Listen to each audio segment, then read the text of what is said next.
আদাব, নমস্কার। আমি শ্রী রিপন বাসফোর, মদনেরপাড়া, ফুলছড়ি, গাইবান্ধা। আমার বড় ছেলে স্বর্গীয় বাহাদুর কুমার বাসফোর গত 18/11/2024 তারিখে শ্বশুরবাড়ির দেয়া শারীরিক ও মানসিক আঘাতে অকাল মৃত্যুবরণ করে। আজ 18/4/2025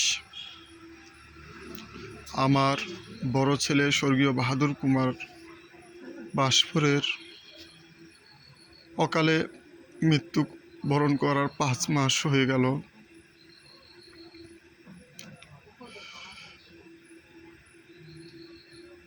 কুড়িগ্রাম জেলার উলিপুর উপজেলা পূর্ববাজার গ্রামের শ্রী দিলীপ লালের তৃতীয় কন্যা শ্রীমতী মণিরানী বাসফোরের সঙ্গে গত 14/7/2023 তারিখে বিবাহ হয়েছিল। আমার ছেলের মৃত্যুর পর তার স্ত্রী এবং শ্বশুরবাড়ির কোনো লোকজন শেষ দেখাও দেখতে আসে নাই। আমার একটি নাতি আছে, স্বর্গীয় বাহাদুর কুমার বাসফোরের একমাত্র পুত্র শ্রী শুভ কুমার বাসফোর। তাকেও তারা তার বাবার মুখটির শেষ দেখাও দেখতে দেয়নি। আমার ছেলে সৎকার কাজে তার একমাত্র পুত্র শুভ কুমার বাসফোরের খুবই প্রয়োজন ছিল, কিন্তু তারা নিয়ে আসে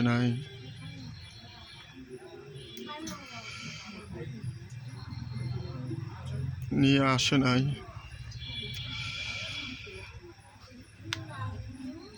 শ্রী সবুজ বাসফোর, শ্রী দিলীপ লাল, শ্রী ঝর্ণা রানী, শ্রীমতী মণিরানী বাসফোর এর দেয়া শারীরিক ও মানসিক আঘাতে আমার ছেলের অকাল মৃত্যু হয়।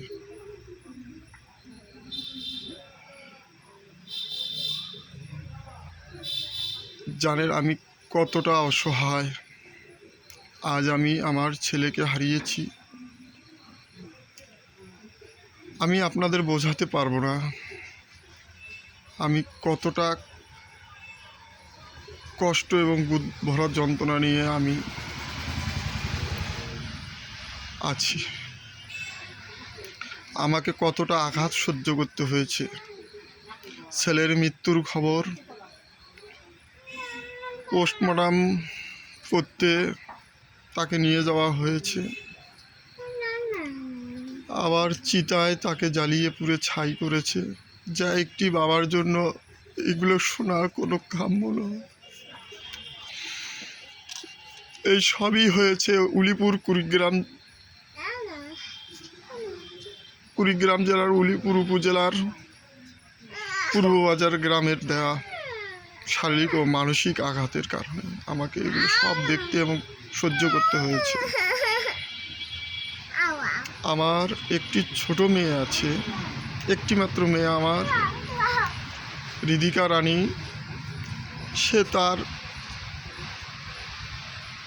বড় ভাইয়াকে এখনো খোঁজে এবং অনেক কান্নাকাটি করে।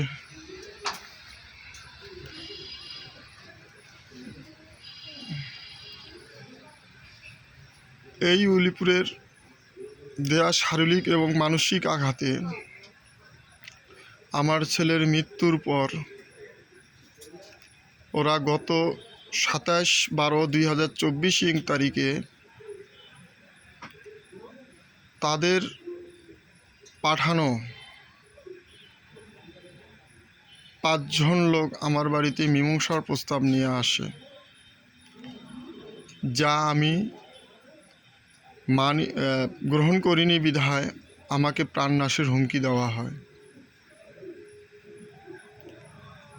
শুধু প্রাণনাশের হুমকি নয়, আমাকে বাড়ি থেকে তুলে নিয়ে যে প্রাণনাশের হুমকি দেওয়া হয়, বাড়ির থেকে তুলে নিয়ে যাবে, আমার নিজ বাড়ির থেকে তুলে নিয়ে যেয়ে সে আমাকে প্রাণে মেরে ফেলবে আমি যদি তাদের এই মীমাংসায় রাজি না হই।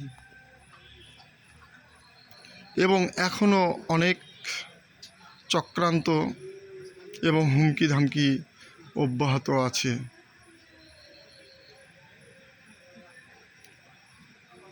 যা কখনোই আমি আমার ছেলের বিচার কাজের এবং বিচার চাওয়া, আমি একটা মাত্র ব্যক্তি, আমি ছাড়া আমার ছেলের করণীয়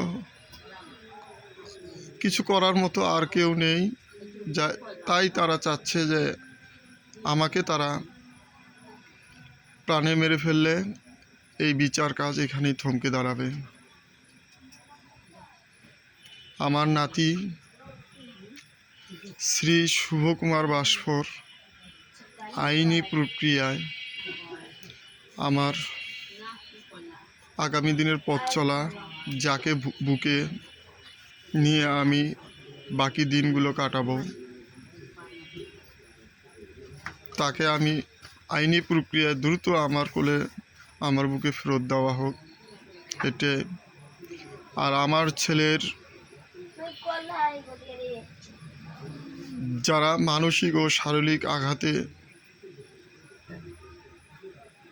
মৃত্যুবরণ করেছে আমার ছেলে, তাদের আইনের আওতায় এনে তাদের সাজা হোক।